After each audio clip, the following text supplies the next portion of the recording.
Bonsoir à tous, il est 20h sur Walf TV, voici les titres de cette édition. Serigne Mbaye Sy Mansour, nouveau khalife général des Tidjanes, le Saint-Homme a été installé ce dimanche, 3e jour du rappel à Dieu de Serigne Abdoul Aziz Sy Al Amine. Le nouveau guide spirituel des Tidjanes a prôné la droiture et invite donc à l'unité des cœurs. Serigne Abdou Khadre Mbacké à l'honneur ce dimanche, le 4e khalife de Serigne Touba était surnommé l'imam des imams. Sa naissance est célébrée ce jour, son portrait dans ce journal. Et puis notre reportage du jour porte sur les laveurs de voitures à Dakar. Ces jeunes qui ont quitté leur territoire pour s'installer dans la capitale y trouvent leur compte. Voilà pour le sommaire.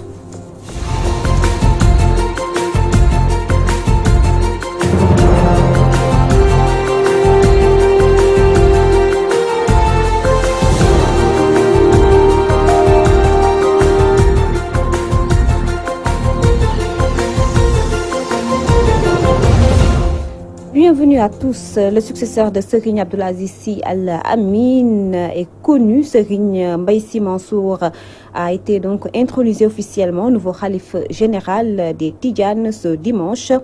Il accède ainsi au khalifa 3 jours après le rappel à Dieu du 6e khalife de Maodo. S'exprimant à l'occasion de la cérémonie du 3e jour du décès de Serigne Abdoul Aziz Sy Al Amine, Serigne Mbaye Sy Mansour a prôné l'unité de cœur et la droiture. Serigne Mbaye Sy Mansour, le 7e khalife donc des Tidjanes, est réputé être rigoureux. Le Saint-Homme très porté vers les recommandations divines et aussi muni d'un franc-parler. Voici son portrait dressé par Abdou Khoudous Diallo. Serigne Mbaye Sy Mansour succède au khilafa de Tivaouane. Serigne Abdoul Aziz Sy Al Amine rappelé à Dieu ce vendredi. Jusque-là porte-parole de la famille Sy, il devient ainsi le 7e khalife de la communauté tidjane. Fin de suspense pour les fidèles tidjanes. D'ailleurs, absent à la cérémonie du 3e jour, pourtant pressenti comme 7e khalife, Serigne Sidi Ahmed Sy s'est dit être en phase avec toutes les décisions entérinées par la famille, tout en prêtant allégeance au nouveau khalife. Une intronisation soit 60 ans après le rappel à Dieu de son père Serigne Mohamed Mansour Sy, 6 mois après celle du 18 mars, comme porte-parole de la famille Sy. Serigne Mbaye Mansour Sy, comme successeur naturel d'Al Amine, paix à son âme, se distingue de par sa franchise, sa rigueur et son attachement indéfectible à la charia et la sunna du prophète Mohammed, paix et salut sur lui. Un homme de vertu, imbu de valeurs, bien trempé avec son franc-parler. Il a été formé à l'école de Tivaouane avant d'approfondir ses connaissances des préceptes de l'islam. Le nouveau khalife des Tidjanes a déjà su imposer à l'unanimité une image de grande personnalité grâce à son caractère incorruptible et sa constance dans son discours direct et engagé. Il est âgé de 85 ans. Abdou Khoudous Diallo, je vous l'annonçais tantôt, la communauté mouride célèbre ce dimanche la naissance du 4e khalife de Serigne Touba. Né en 1914, Serigne Abdou Khadre Mbacké a occupé la fonction de imama durant toute sa vie. Son portrait nous est dressé par Mamadou Makhtar Sarr.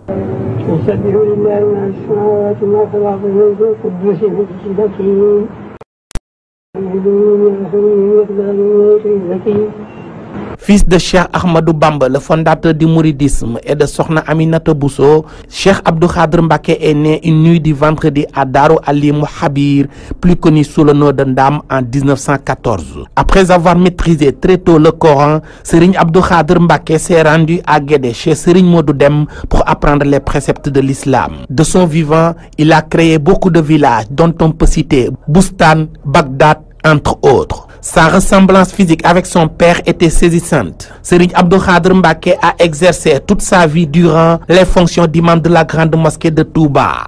Il s'est éteint le vendredi 18 mai 1990 à l'âge de 75 ans, exactement comme son père.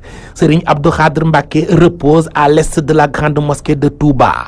Ses héritiers perpétuent son œuvre. Derrière Serigne Cheikh Mbacké, son khalife, Serigne Moustapha Mbacké, imam de la mosquée Massalikul Jinan de Dakar, Serigne Fallou Mbacké Mbacké Abdou Khadre, imam à l'occasion des Idy à Touba, et Serigne Bass Abdou Khadre Mbacké, porte-parole du khalife général des Mourides, par ailleurs président du comité d'organisation du Grand Magal de Touba. Ce dimanche 24 septembre 2017, les fidèles mourides célèbrent la naissance du 4e khalife de Serigne Touba Khadim Rassoul.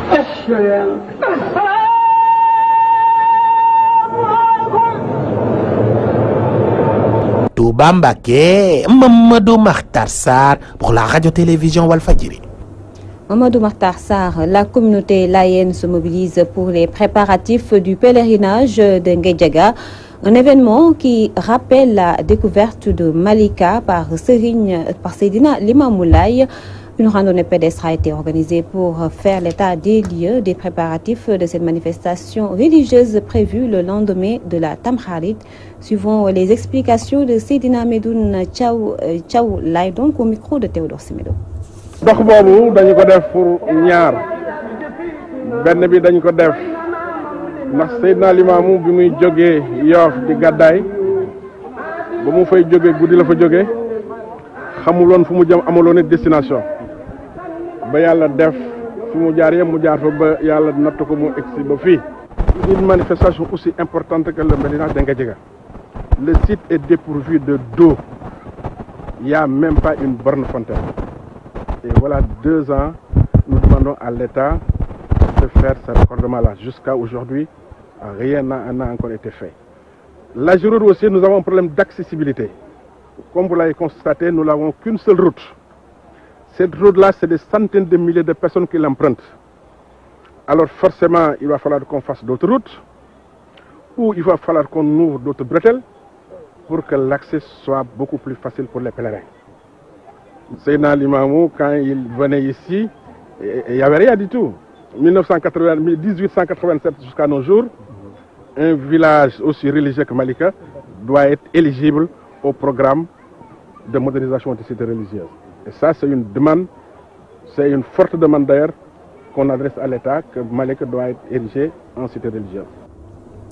La 3e sortie de promotion du Dara Darul Mouminati a été honorée au CICES ce dimanche. Ces élèves ont passé en revue les différentes étapes du Saint-Coran à l'occasion de la cérémonie. Très enthousiaste et fier, l'établissement compte accompagner davantage ses filles dans leur circuit de mémorisation du livre saint de l'islam. Souleymane Gaye, le président du bureau des parents d'élèves de l'interne, voilà, est au micro de Fatou Bintou Diouf. Aujourd'hui, nous sommes en train de célébrer la 3e promotion des Hafidats. Donc, c'est des jeunes filles qui, par la grâce du Tout-Puissant, ont réussi à mémoriser le Coran. Donc, actuellement, nous vivons dans un monde où il y a l'obscurantisme, mais d'autre part aussi il y a la crise des valeurs. Ce qui est important, c'est de se focaliser sur l'éducation de nos enfants, l'éducation des jeunes et particulièrement l'éducation des filles. On dit Al-Umm Madrasa. La mère est une école. Donc, pour avoir un peuple qui s'occupe peut-être de l'émergence, un peuple, en tout cas, bien éduqué, je pense qu'il faut faire un retour sur les principes de l'islam. Les gens qui ont assisté à cette cérémonie ont été très sensibles, en tout cas au Dara, dans la mesure où il y a l'exiguïté. Madame Soda Diop, malheureusement, occupe des locaux qui sont loués. Et il y a aussi des difficultés au niveau de la location. Donc il serait très intéressant peut-être d'essayer d'avoir un local, peut-être je dirais un local beaucoup plus grand, où on aura peut-être le préscolaire, l'élémentaire, le moyen et le secondaire. Donc, à Ndioum, la panne du forage construit depuis 1984 inquiète les habitants au nombre de 15 000. Ces populations se plaignent du nombre insignifiant de citernes mises à leur disposition. Dans l'hôpital, le personnel peine à prendre en charge les patients faute du liquide précieux à Boukana.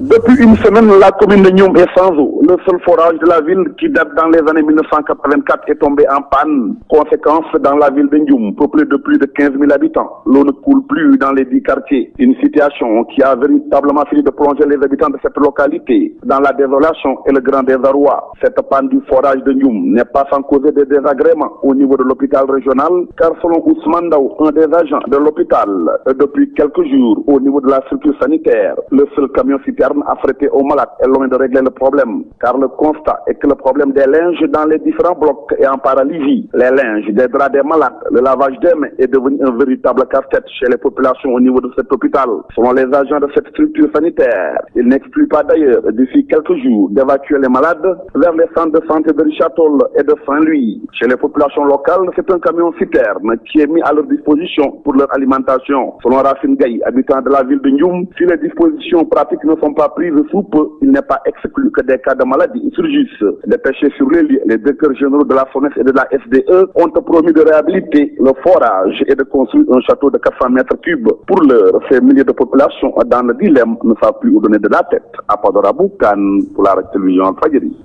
Merci Aboukan. L'une des grandes lignes de cette édition, ils sont nombreux à exercer le métier de laveur de voitures. Ce sont des jeunes venus de l'intérieur du pays pour travailler à Dakar. Malgré les difficultés rencontrées, ces jeunes s'accrochent à ce travail car, disent-ils, en dépit de pouvoir subvenir à leurs besoins, ce métier peut leur ouvrir des portes. Fatou Bintou Diouf. Laveur de voiture, un métier qui fait vivre son homme. Nombreux qui exercent ce métier sont des jeunes aventuriers, issus de milieux précaires qui en font un job à Dakar. Les laveurs de voitures situés au rond-point Liberté 5 ne se plaignent pas. Ce boulot fructifie leurs affaires. Alhamdulillah, on se frotte bien les mains, car j'ai de quoi subvenir aux besoins de ma famille avec ce métier. Ce métier me rapporte beaucoup en cette période. En début de mois, on gagne plus, mais une fois le mois est creux, les clients se font rares. Munis de seaux remplis d'eau, chiffons et détergents, sous une chaleur infernale, l'effort physique est de mise dans ce travail. Pour laver les bagnoles, les prix varient en fonction de la taille du voiture. On lave les taxis à 500 francs et 4x4 à 1000 francs. Mais des fois, tu peux rencontrer un client qui te paye plus que le tarif habituel. Il m'arrive souvent de laver une bagnole et la propriétaire me paye 5000 francs au retour. Tout est possible avec ce métier.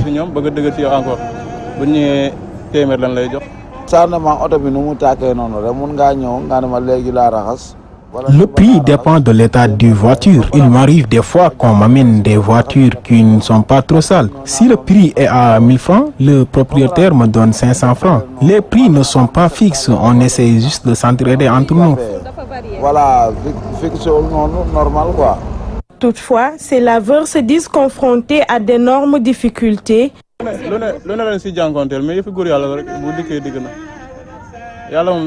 Nous faisons face à de nombreuses difficultés, mais on est des hommes, seul le travail paye. Des fois, tu peux rencontrer des personnes très compliquées. Il arrive même qu'on dispute avec les clients.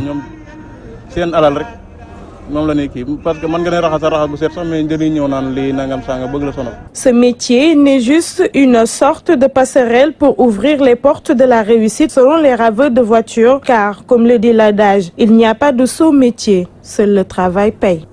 Merci Fatou Bintou Diouf. En sport, football, la finale des phases nationales de l'édition 2017 va opposer Bendoula de Ziguinchor à Farba de Dakar. Les deux équipes se sont qualifiées en battant respectivement des phares Ersan de Thiès à la Jihad de Louga sur le même score, 1-0. Les entraîneurs se réjouissent de leur victoire. Voici leurs propos recueillis par El Khair Aydara. On les a bousqués un peu. Voilà, bon, ils ont fait l'essentiel.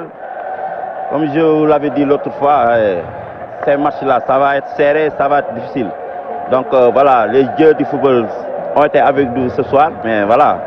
Et puis, vous voyez ce public-là, je pense qu'il mérite largement d'aller en finale. Hein. Maintenant, il faut rester concentré. Voilà, comment vous comptez préparer cette finale-là? Mais voilà, rester concentré. Vous savez, miser sur la récupération et surtout sur le plan diététique. Il faut que les joueurs mangent et se reposent. Hein. Voilà. Puis, vous savez, la finale, une finale, on le joue pas, on la gagne. Hein. Je vous l'avais dit l'autre fois. Maintenant, c'est à nous de rester concentrés et de préparer la suite. Ah, mais bien sûr. Ah, bien sûr. Ah ouais, on est chez nous. Hein. Je pense que c'est Dakar qui joue maintenant. On ne dit pas Farba, mais c'est Dakar qui joue. Ouais, arrivé en finale, il n'y a plus de calcul. Parce que c'est un trophée pour deux équipes. Ouais, si tu fais le calcul, tu passes à côté. On n'a plus le choix. On est devant notre objectif et remporter notre titre. Nous qui connaissons KGC, on voit très bien. Nous, on voit très bien. Parce que ce que Farba fait, c'est l'image de notre navétane à Ziguinchor.